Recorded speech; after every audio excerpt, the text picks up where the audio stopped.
It's the Happy Families podcast. It's the podcast for the time-poor parent who just wants answers now. Hello, this is Dr. Justin Coulson. Thank you so much for joining me as we move towards the end of the school holidays. A little while ago, we did this really cool summit with Happy Families. It was called Little People, Big Feelings. And one of my favourite Americans, a lady by the name of Renee Jain, who runs a website that you might have heard of called Go Zen, with loads of fantastic resources. You have to check out Go Zen. Renee joined me on the Little People, Big Feelings Summit to talk about, anxiety and all those other big feelings that little kids have. I asked Renee about anxiety. I asked her, how do we define it? How do we see it in children, especially young kids under 6? And here's what she said. I define it in a very lay way, which is a message that your body is sending you. And I know that doesn't sound like, hey, what does that mean, right? But that is the definition for me of any emotion. Your emotions, your feelings are essentially messengers. They're data points. They're pieces of communication. So anxiety is just one of those things. How it manifests in our little ones can be in many, many different ways.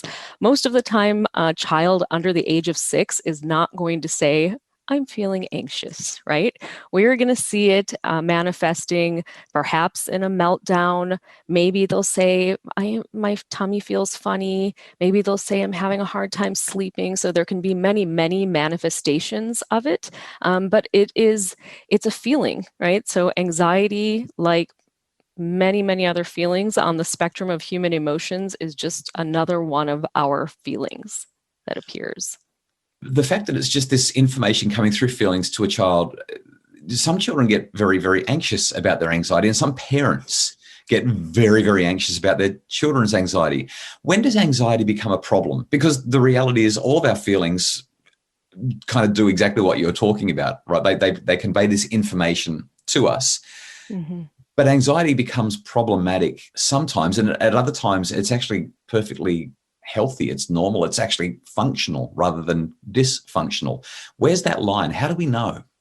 Yeah, so when we are not able to navigate through our feelings, so we're not able to actually process the worry, that's when it becomes a problem. When it starts to interrupt our general functioning, when it starts to create disturbance to the point where we can't sleep, we're maybe not able to do our schoolwork, we are complaining about it all the time. Maybe there are other manifestations such as anger or eruptions. When it starts to interrupt our ability to function generally, then it starts to become a problem. But really the issue is, and sometimes it just sounds so simple, that it's like, that can't be the issue. I mean, the diagnosis is rampant, right?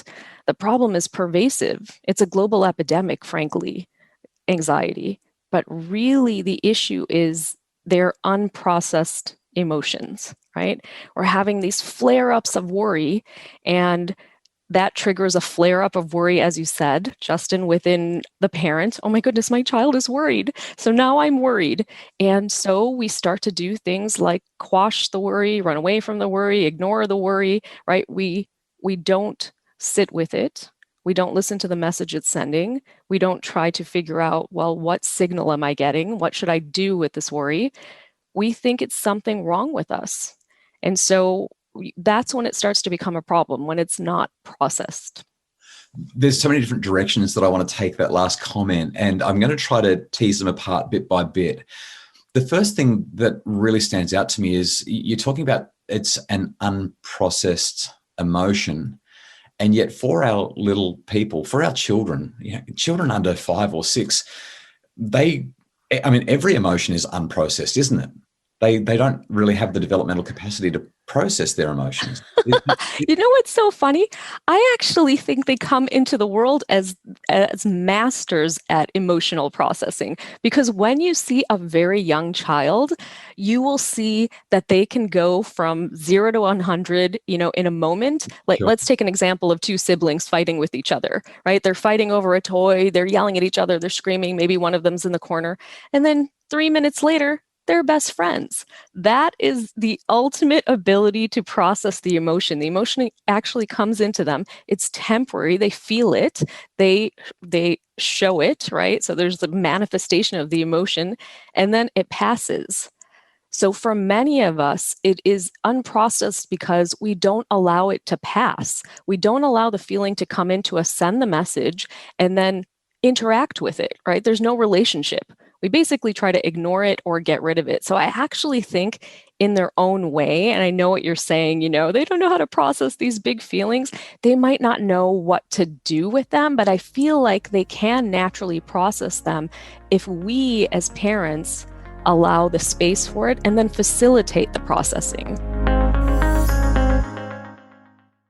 We're going to talk about the facilitation in just a sec, but I got to say, what you've just described infuriates parents, because it's like you kids were just throwing blocks at each other's heads. You've got a 3-year-old and a 4-year-old try to beat each other up, and they're biting and pulling hair and scratching, and it's so frustrating for a parent, and the parent wants to do all this stuff, and literally 90 seconds later, these two kids are best friends again. They're hugging and they're playing, and it's like it never happened.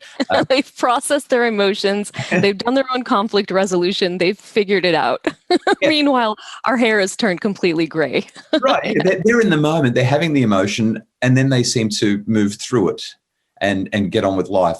Like you said, we seem to want to sit with it. So I guess to pull the threads from the previous question, this one together, and move to the practical stuff, a couple of times now you've talked about this idea of allowing the emotion to be, of helping. Well, I guess we've probably got to do a bit of work ourselves, but how do we, what are the mistakes that parents are making? Let's talk about the mistakes first, and then how we can overcome those mistakes to get the kinds of outcomes that we're looking, that is balanced, happy little people. Yeah. I mean, the first mistake that we make is we're taking, probably for many, many of us, the training that we had as kids with our parents, in assuming that there are a certain set of emotions that we need to see from our kids. We want them to be happy. We want them to be joyful. We want them to be grateful. We want them to be cheery. And when we see the other ones, we see anger, and we see jealousy, and we see worry, and we see all of these other bad emotions. It scares us, right? And so we are afraid of half of the human spectrum of emotions, which is a problem, obviously. We don't see purpose in those emotions. And so as soon as we see it as a parent, we get triggered. We're triggered. And then with the triggering, this can go in so many different directions. Sometimes we are catastrophic thinkers, not sometimes, oftentimes. Oh my goodness, my child is worrying at this young age of under 6. They're 5 years old, and maybe they worry so much they have to sleep next to me at night, and, or they can't do something, they can't go to school, or they don't want to socialize. And so how are they going to handle life? My goodness, catastrophic thinking goes in usually 3 directions. It ends up where your child is either going to be in jail, on drugs, or homeless, right? Like they're always, my 5-year-old can't sleep alone at night, so therefore they're never going to get a job, right? So we go wrong in thinking that there's going to be some tragic ripple effect.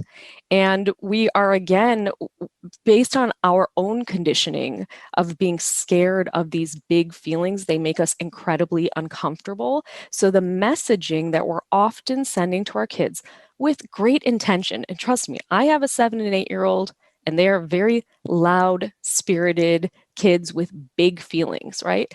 But the message we often send to our young ones is, listen, your big feelings, they're making me uncomfortable.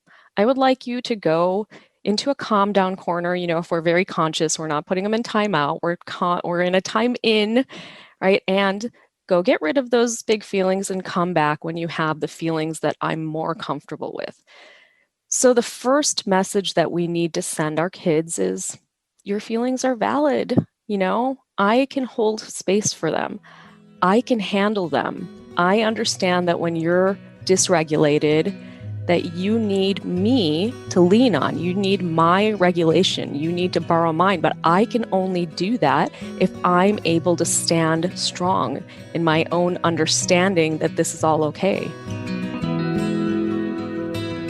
That's Renee Jain, the founder of Go Zen. You can find her online by doing a quick Google. Renee, Renee Jain, Jain, Renee Jain from Go Zen. And that was the a part of a conversation that we were having about little people and big feelings from the Little People Big Feelings Summit. If you'd like more information about how you can help your little people deal with their big feelings better, please check out the summit. Just Google happyfamilies.com.au and type in Little People Big Feelings. The summit will come up and you can grab hold of that for a load of really useful resources. Hey, Kylie and I, we're back tomorrow as we move towards the end of our Happy Families Summer podcast series. I'll see you then.